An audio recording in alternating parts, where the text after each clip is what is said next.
Par une soirée d'automne en 1993, Polly Klaas organisait une soirée pyjama chez elle dans la paisible ville de Petaluma, en Californie. Elle avait invité 2 amis proches et elle passait un moment joyeux à partager des secrets et à jouer à leur jeu préféré. Rien dans cette soirée confortable n'indiquait un danger. Cependant, le calme fut perturbé lorsque la mère de Polly se réveilla soudainement à cause de bruits inquiétants provenant de la chambre de sa fille. Lorsqu'elle se précipita pour voir ce qui se passait, elle découvrit avec horreur qu'un étranger avait emmené sa fille de force. Les amis de Polly, paralysés par la peur, ne purent qu'observer la scène depuis le côté. Dans la ville ensoleillée de Fairfax, en Californie, le 3 janvier 1981, Polly Hannah Klaas vint au monde. Son enfance fut quelque peu inhabituelle.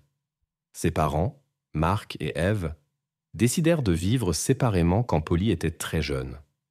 Ensuite, elle et sa sœur cadette Annie déménagèrent avec leur mère dans la ville de Petaluma, également en Californie. Malgré la séparation des parents, l'atmosphère familiale resta chaleureuse et amicale. Mark trouva bientôt une nouvelle compagne, avec qui Polly développa une relation merveilleuse. Elle rendait régulièrement visite à son père, maintenait le contact avec ses 2 parents, et il n'y avait aucun conflit entre eux. Polly grandit comme une personne calme et modeste. Bien qu'elle n'eût que peu d'amis proches, elle s'épanouissait sur la scène du théâtre scolaire. Le théâtre devint sa véritable passion. Elle participait avec enthousiasme aux spectacles scolaires et aux comédies musicales publiques, où elle se sentait comme un poisson dans l'eau. Polly aimait particulièrement les soirées pyjama. C'était devenu son divertissement favori, tantôt inviter des amis chez elle, tantôt dormir chez elle. Ces réunions devinrent une agréable tradition dans son petit groupe. Alors quand Polly demanda à sa mère le 1er octobre 1993 si Gillian et Kate pouvaient dormir chez elle, Eve accepta naturellement. La soirée commença comme d'habitude. Elles se réunirent chez Polly, dînèrent et bavardèrent joyeusement. Vers 10 heures, Eve, épuisée par un fort mal de tête, prit 2 somnifères et alla se reposer, après leur avoir demandé de la réveiller si elles avaient au besoin de quoi que ce soit. L'effet des médicaments plongea Eve dans un profond sommeil, dont elle fut réveillée vers 11 heures par des voix inquiètes. Elles rapportèrent qu'un intrus avait emmené Polly.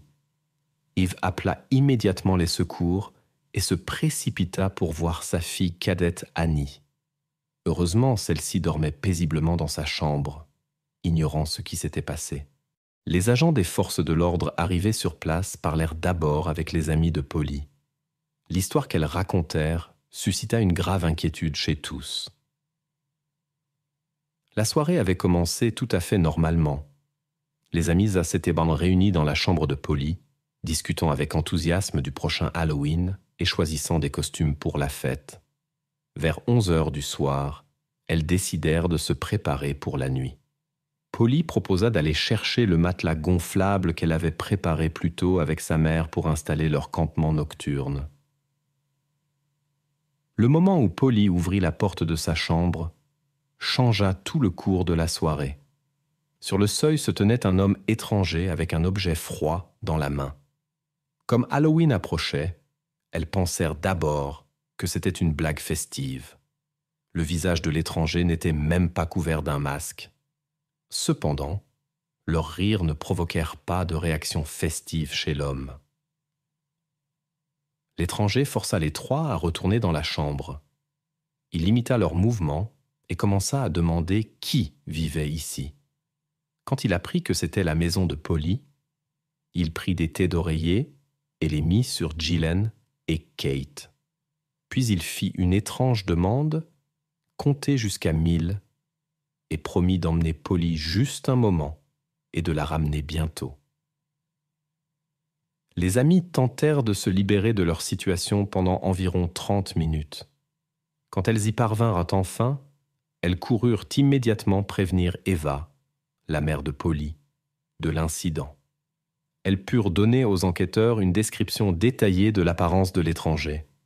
Comme le visage de l'homme n'était pas couvert, Gillen et Kate purent bien s'en souvenir.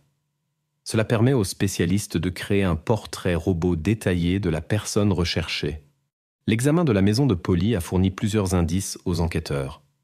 De nombreuses traces de chaussures ont été découvertes sur le sol, mais elles appartenaient toutes à des membres de la famille, à Polly elle-même, sa mère, sa sœur, et aux amis proches qui lui avaient rendu visite ces derniers jours. Des fibres étranges sur le tapis ont particulièrement attiré l'attention. Les experts ont déterminé que ces fibres ne correspondaient pas du tout aux matériaux du tapis de la maison.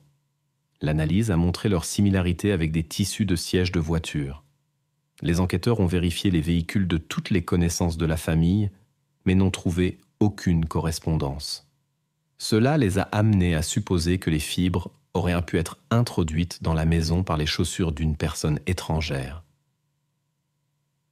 Les spécialistes ont découvert une empreinte de main distincte sur l'une des surfaces. Cependant, la technologie de l'époque n'était pas aussi avancée. Les méthodes de dactyloscopie en étaient encore au stade du développement et l'analyse ADN n'était pas encore envisageable.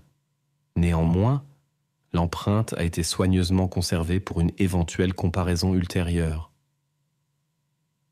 Parmi les preuves se trouvait également un morceau de tissu inhabituel qui rappelait de la soie. Les bords semblaient lisses, comme s'ils avaient été soigneusement coupés avec des ciseaux. Le motif sur le tissu était si unique que les enquêteurs ont considéré cette découverte comme particulièrement précieuse pour la suite de l'enquête. Dans la chambre, on a également trouvé un cheveu isolé, dont l'appartenance n'a pas pu être déterminée en raison des possibilités limitées de l'analyse en laboratoire de l'époque. La recherche de Polly a atteint une ampleur sans précédent. Des milliers de citoyens engagés se sont joints à l'opération. 4000 volontaires ont ratissé les environs de la maison, les terrains abandonnés et les propriétés privées voisines. Les policiers ont tenté de trouver des conducteurs qui ressemblaient aux portraits robots établis, mais ces efforts sont restés vains. Le temps jouait contre les enquêteurs. Les premières 24 heures après la disparition de Polly étaient cruciales. Pour cette raison, l'affaire fut immédiatement transmise aux agents fédéraux, qui commencèrent les recherches sans délai. Les jours passaient et la situation devenait de plus en plus tendue. Lors de l'interrogatoire des résidents, de nouveaux détails sont venus au jour. Plusieurs voisins se souvenaient d'un passant suspect qui avait attiré leur attention ce soir-là par son comportement inhabituel. Au début, personne n'avait accordé d'importance particulière à l'étrange inconnu.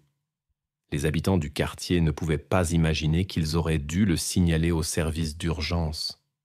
Plus tard, lorsque les enquêteurs leur ont montré un portrait robot créé d'après les descriptions des amis de Polly, les voisins ont confirmé à l'unanimité « c'était exactement cet homme ».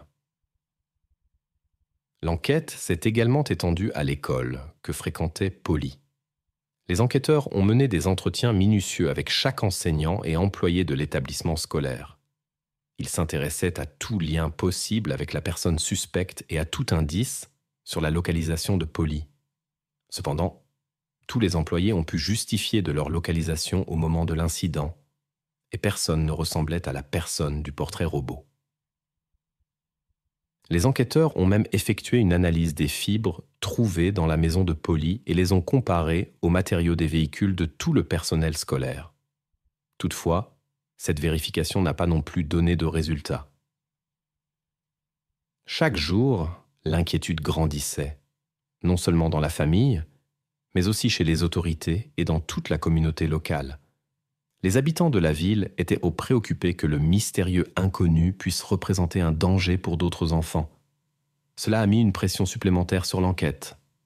Une récompense de 200 000 $ a été offerte pour des informations fiables sur la localisation de Polly. La célèbre actrice Winona Ryder a personnellement fourni cette somme et organisé une conférence de presse avec un appel à ramener Polly. La recherche de Polly fut pionnière pour son époque. Le début des années 90 était une période particulière. Internet n'en était qu'à ses balbutiements, et ni les forces de l'ordre ni les agences fédérales ne l'utilisaient comme outil pour les opérations de recherche. 3 citoyens engagés de Californie prirent l'initiative. Ils furent les premiers à oser utiliser les possibilités de l'espace numérique. Ils ont mis en ligne une photo de Polly, un portrait robot créé par des experts de la personne recherchée, ainsi que des informations sur une récompense pour des indices pertinents. Malgré l'absence des plateformes sociales que nous connaissons aujourd'hui, il existait d'autres moyens de communication en ligne. Grâce à ceux-ci, environ 25 millions d'Américains ont vu l'image de Polly. Les experts du Bureau fédéral d'investigation espéraient qu'une portée aussi large serait la clé de la solution. Cependant, la réalité était différente. Bien que l'histoire de Polly ait attiré de plus en plus l'attention, les internautes n'ont pas pu fournir d'informations significatives. Cela a toutefois conduit à un effet inattendu, l'émergence de nombreux bénévoles. Des centres d'appels spéciaux ont été mis en place, recevant des centaines d'appels chaque jour. Les familles d'autres personnes disparues ont contacté la famille de Polly. Non seulement ils voulaient aider dans la recherche, mais ils espéraient aussi adopter cette expérience innovante pour rechercher leurs propres proches. Les semaines passaient, mais l'enquête sur la disparition de Polly n'avançait pas. Les enquêteurs se trouvaient dans une situation difficile. Aucune preuve substantielle n'avait pu être trouvée. Il n'y avait ni traces, ni indices qui auraient pu mener à la personne liée à sa disparition. Même les méthodes médico-légales modernes n'ont donné aucun résultat. Aucun des échantillons n'était approprié pour l'analyse.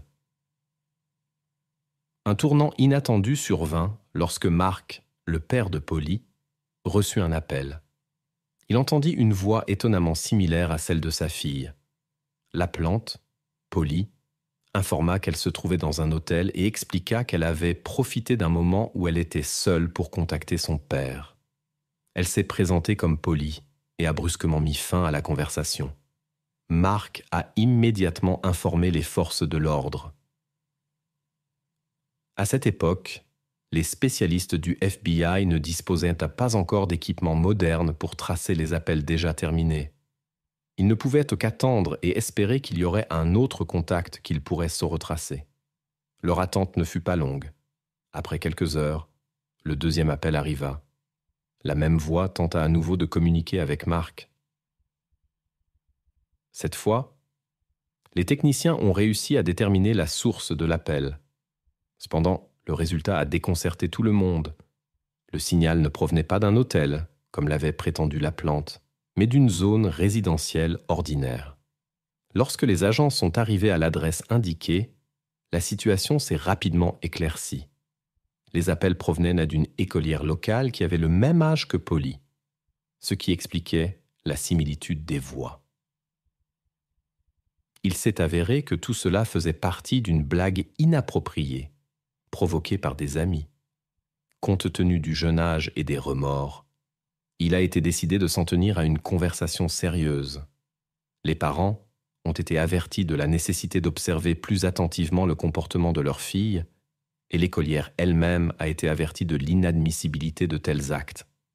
Fin novembre 1993, environ 8 semaines après que Polly ait rompu le contact, les autorités policières ont reçu un appel important de la propriétaire d'un grand domaine. Sur son terrain de plusieurs hectares, la femme remarqua 3 objets inhabituels.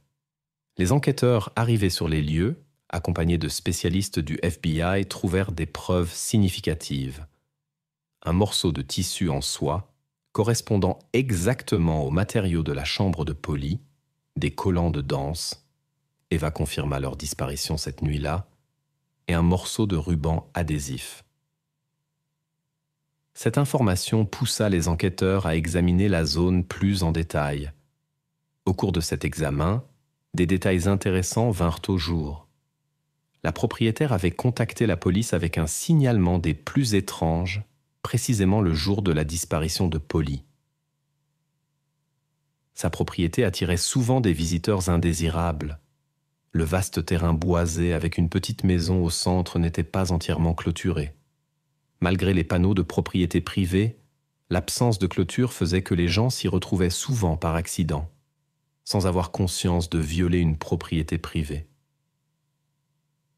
Parmi les nombreux visiteurs indésirables, un cas en particulier marqua la propriétaire. La même nuit où Polly disparut, un inconnu pénétra sur la propriété en voiture. Son véhicule resta coincé dans le sol détrempé. La première à remarquer l'étrange visiteur fut la nounou qui gardait l'enfant de la propriétaire. Elle admit qu'elle n'avait pas osé parler à l'étranger. Sa présence lui causait une grande inquiétude. La propriétaire se tint également à l'écart. Selon ses dires, quelque chose dans l'apparence de l'étranger l'interpella, particulièrement son regard pénétrant. Les deux femmes décidèrent de demander l'aide de la police. Lorsque les forces de l'ordre sont arrivées sur les lieux, elles y ont trouvé un homme et se sont renseignées sur la raison de sa présence. Il a expliqué qu'il était accidentellement entré sur une propriété privée et était prêt à partir immédiatement, mais a demandé de l'aide car son véhicule était enlisé dans la boue. Les agents ont remarqué le comportement étrange de l'inconnu. Il était visiblement nerveux, transpirait abondamment, et son état suggérait la consommation de substances interdites. Cependant, un test sur place n'était pas possible, et il n'y avait pas de motif d'arrestation car l'homme se comportait paisiblement. Après que les agents eurent aidé à dégager la voiture, l'inconnu, qui s'est avéré être Richard Allen Davis, a quitté les lieux. Il est né en 1954 à San Francisco. Ses premières années peuvent difficilement être qualifiées d'heureuses. Les parents ne s'occupaient pas de l'enfant. À 12 ans, la famille s'est effondrée et la mère s'est complètement distanciée de son fils, le confiant à son père. Le père de Richard a fait preuve d'une irresponsabilité extrême. Il était souvent absent, parfois pendant des heures, parfois pendant des jours. Richard restait seul, parfois sous la surveillance des voisins ou essayant de trouver des parents. Les problèmes avec la loi ont commencé dès sa jeunesse. Il a commis des délits mineurs, participé à des conflits de rue, ce qui l'a conduit en maison de correction pendant plusieurs mois. À 17 ans, il a commis une grave infraction à la loi. Après l'incident, le juge lui a donné le choix. Maison de correction ou service militaire. Richard a choisi le service militaire aux États-Unis, mais n'a pas tenu 2 ans. Il a été renvoyé pour comportement inapproprié. La vie adulte de Richard a été marquée par de fréquents conflits avec la loi. Vers l'âge de 20 ans, il a été condamné à 15 ans pour un délit grave. Cependant, il n'a passé qu'1 an en détention et a été libéré de façon anticipée pour bonne conduite. Durant cette période, des rumeurs inquiétantes circulaient autour de Richard. Ses connaissances le soupçonnaient d'être impliqué dans la disparition de Marlène, 19 ans, bien qu'il ait été officiellement établi qu'elle était partie volontairement. Les proches de Marlène ont lié sa disparition à une fête où Richard était présent. Ces soupçons sont toutefois restés de simples suppositions sans preuve. Pendant la disparition de Polly, Richard était sous surveillance après sa libération. Son lieu de résidence était inconnu. Il n'avait pas d'adresse fixe. Les enquêteurs ont envoyé une notification interne uniquement aux agents et ont appelé à une vigilance accrue. Il a été décidé de ne pas transmettre l'information à la presse, de peur que Richard ne quitte la Californie ou le pays. Le tournant dans l'affaire est survenu le 13 novembre 1993. Un policier en patrouille a arrêté dans la rue un véhicule conduit par un conducteur ivre. Après une vérification avec un appareil spécial indiquant un dépassement de la limite, l'agent a étudié attentivement les documents de l'homme. À ce moment-là, il a réalisé, devant lui, se tenait exactement l'homme recherché en relation avec la disparition de Polly Klaas. Agissant avec précaution, L'officier n'a informé le détenu que de sa violation des conditions de sa libération conditionnelle pour conduite en état d'ivresse. Richard n'a pas protesté et s'est rendu au poste. Ce n'est qu'au poste, après la lecture de ses droits, qu'on lui a communiqué la véritable raison de son arrestation, l'affaire Polly Klaas. S'en est suivi un long entretien avec les enquêteurs, au cours duquel Richard a admis son implication dans l'incident. Les enquêteurs pensent que l'aveu est venu en raison des preuves irréfutables. Son empreinte de main correspondait exactement à celle trouvée dans la maison de Polly. Les fibres de son tapis de voiture étaient identiques à celles trouvées sur la scène de crime. Les amis de Polly, à qui l'on a demandé de l'identifier, ont désigné Richard avec certitude. Dans sa voiture, on a trouvé un fragment de tissu en soie, identique à celui trouvé dans la chambre de Polly et sur la propriété du témoin. Sous la pression des preuves, Richard a commencé à parler. Ce jour-là, il avait consommé des substances interdites avec des amis. Quand il s'est senti mal, il a décidé de s'introduire dans une maison pour s'enrichir. Il a choisi le quartier au hasard. Il a remarqué une fenêtre ouverte et est entré. Selon ses dires, il n'avait rien planifié à l'avance, ne connaissait ni Polly, ni sa famille, et ne les avait pas observés. Après avoir fouillé la maison et n'avoir trouvé aucun objet de valeur particulier, il voulait partir. À ce moment, Polly a ouvert la porte de la chambre et l'a vu. En remarquant la frayeur de Polly, il a pris une décision impulsive. Il a mis Polly dans la voiture et est parti. Plus tard, il s'est arrêté dans un endroit isolé. Il s'est avéré que Polly était dans la voiture quand les résidents l'ont remarqué sur la propriété privée. Même quand les policiers ont aidé à sortir sa voiture de la boue, il y avait une possibilité de tout changer. Après qu'on l'ait aidé à se dégager, il a conduit vers l'autoroute. Richard a montré aux enquêteurs un endroit précis où le groupe de recherche devait être envoyé. Le 4 décembre 1993, 2 mois et 3 jours après sa disparition, une équipe de recherche a trouvé Polly Klaas près de l'autoroute, à un endroit indiqué par Richard. Les experts médicaux ont effectué un examen approfondi, mais n'ont pu déterminer que des informations limitées. Leurs conclusions ont confirmé les déclarations de Richard sur les événements de ce jour-là. Les spécialistes ont déterminé que tout s'est produit approximativement le jour de la disparition de Polly. Sur la base des preuves recueillies, Richard a été tenu responsable d'actes illégaux envers Polly Klaas. Lorsqu'il a eu l'occasion de parler devant le tribunal, outre des paroles de remords adressées à la famille, il a fait des accusations graves et surprenantes contre le père de Polly. Selon Richard, Polly lui aurait dit « Ne me fais pas ce que papa me fait ». Ces paroles ont provoqué une violente réaction du père de Polly. Il a tenté de se jeter sur Richard, mais a été retenu par les personnes présentes.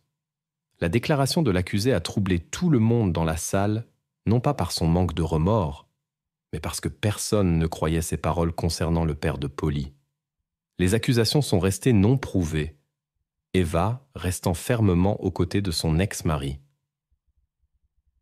Le 18 juin 1996, le tribunal a prononcé le verdict. Richard devait recevoir la peine maximale prévue par la loi. En août, il a été condamné à mort. Il a tenté de faire appel du jugement, mais sans succès. En 2006, il a été trouvé inconscient dans sa cellule après avoir pris une grande quantité de médicaments. Les médecins ont pu le sauver, après quoi il est retourné en prison. En 2009, l'avocat de Richard a déposé une requête auprès de la Cour suprême, mais elle a été rejetée. Le tribunal a confirmé la sentence sans modification. L'avocat a annoncé qu'il continuerait à faire appel.